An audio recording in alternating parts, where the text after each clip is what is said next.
Alright, I'm going to take a quick video of my quadruped that I built. Essentially, it's 8 servos, 4 servos for the legs, each one of these is a leg, and 4 servos for the hips here, which are like this. Right?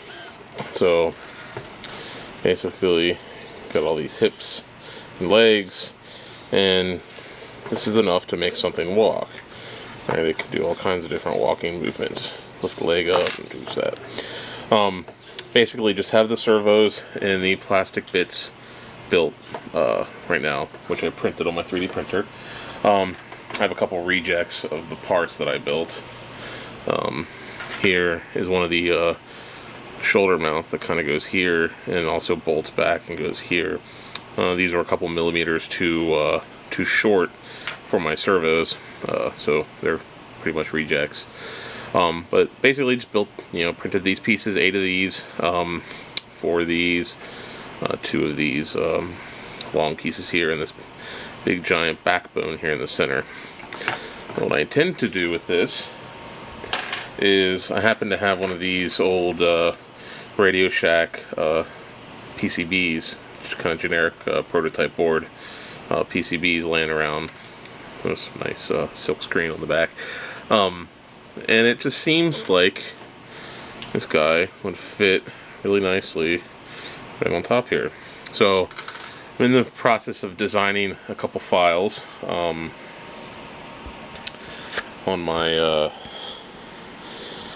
computer here. I've got, this will be the standoff PCB mount. I need a couple modifications to it to get it to attach to the backbone, but I'm working on that right now, basically developing this model here. So got to do that. That's why it basically doesn't do anything. It's got all these wires.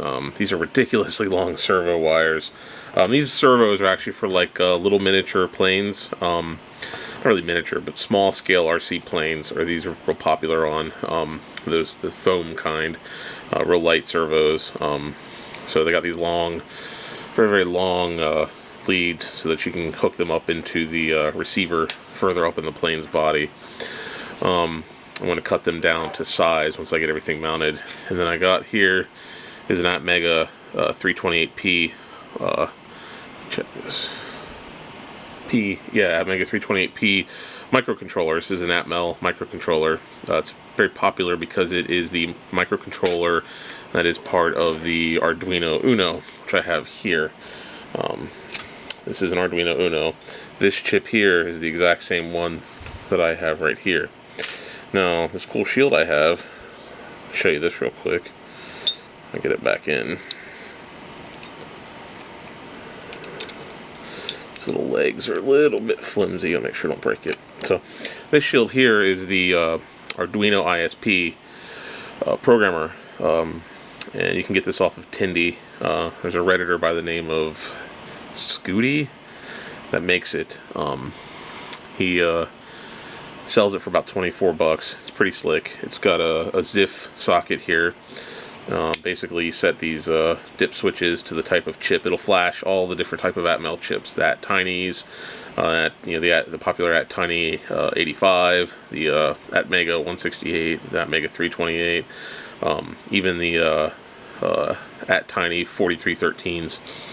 And essentially, you just kind of pin one goes to the left, pop that in there, pull the ZIF socket down, plug this in, and you can flash code onto this chip.